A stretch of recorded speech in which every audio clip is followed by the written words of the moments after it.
अच्छा, ये हिकमत और अदब, ये चीज़ें आती कहाँ से हैं? अक्सर नेक लोगों की सोबत से। तो आज ना एक ऐसा ही वाक़या देखते हैं जहाँ एक बहुत ही सादा सा सवाल फ़हम व फ़िरासत के बड़े-बड़े दरवाजे खोल देता है। जरा सोचें, हज का वो मुकद्दस मौका, एक ऐसा माहौल जहां हर तरफ रहमतें ही रहमतें हैं, बरकतें ही बरकतें हैं, जिसे कहते हैं ना मग़फ़िरत का मौसम, और हर दिल बस एक ही तरफ लगा हुआ है, अल्लाह की तरफ। तो इसी इसी बाबरकत और रूहानी फ़िज़ा में ना एक बहुत ख़ास मुलाकात होती है, और यही मुलाकात इस पूरे किस्से की बुनियाद है। तो ये मुलाकात किसके दरमियान हुई? ये हुई मुफ्ती ज़र वली खान साहब और अमीर अहले सुन्नत मौलाना इलियास कादरी साहब के दरमियान। अब देखें, हज जैसा मुबारक सफ़र और उस पर अल्लाह के नेक बंदों की सोहबत, ये तो अपने आप में ही एक बहुत बड़ी नेमत है ना? और ये मुलाकात बिल्कुल इसी की एक मिसाल थी। तो इसी मुलाकात में एक लम्हा ऐसा आया जब एक सवाल सामने रखा गया, लेकिन ये कोई आम सा सवाल नहीं था। मुफ्ती साहब बताते हैं कि उन्होंने बहुत ही अदब से, बड़े एहतराम से अमीर अहले सुन्नत से पूछा, हज़रत ये क्या कर रहे हैं? अब ये एक ऐसा सवाल था जिसने ना माहौल में एक तजस्सुस सा पैदा कर दिया।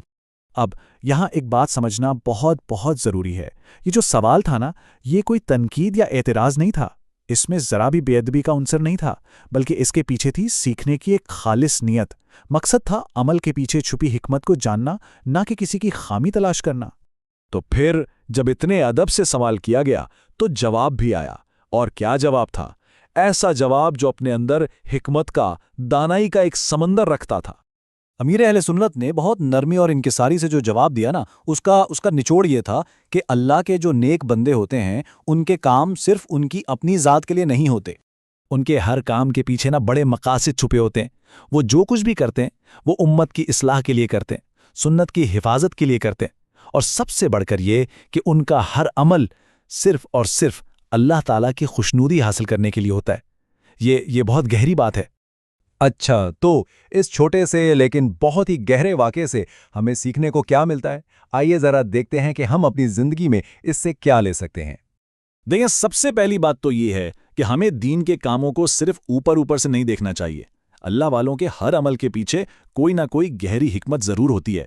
अच्छा, दूसरी बात, अगर कभी कुछ समझ ना भी आए ना, तो सवाल पूछना चाहिए। लेकिन कैसे? अदब से, एहतराम से और सीखने की अच्छी नीयत से। और तीसरी और शायद सबसे अहम बात, किसी भी नतीजे पर पहुंचने में जल्दी ना करें, तनकीद से बचें, सब्र से काम लें और हुस्ने ज़न रखें, यानी अच्छा गुमान रखें। तो ये पूरा वाक़या हमें कितने खूबसूरत तरीके से समझाता है कि अल्लाह वालों की सोबत, उनकी कंपनी कितनी ज़्यादा कीमती चीज़ है। ये सोबत इंसान के दिल को ना एक नई ज़िंदगी देती है और सोच को, ज़िंदगी की डायरेक्शन को बिल्कुल सीधा कर देती है। चलें, इस कीमती सबक को दिल में बसाकर इस गुफ्तगू का इख्तिताम एक दुआ पर करते हैं। अल्लाह से दुआ है कि वो हमें अपने नेक बंदों का अदब करने की तौफीक दे, उनसे हिकमत सीखने का मौका दे और उनके बेहतरीन नक्शे कदम पर चलने की हिम्मत अता फरमाए। और ये भी दुआ है कि अल्लाह ताला हम सब की नीयतों में खुलूस पैदा फरमाए, हमें दीन की सही समझ दे और ऐसी ज़िंदगी अता करे जो रसूलुल्लाह सल्लल्लाहु अलैहि वसल्लम की सुन्नत पर अमल करते हुए गुजरे। आमीन।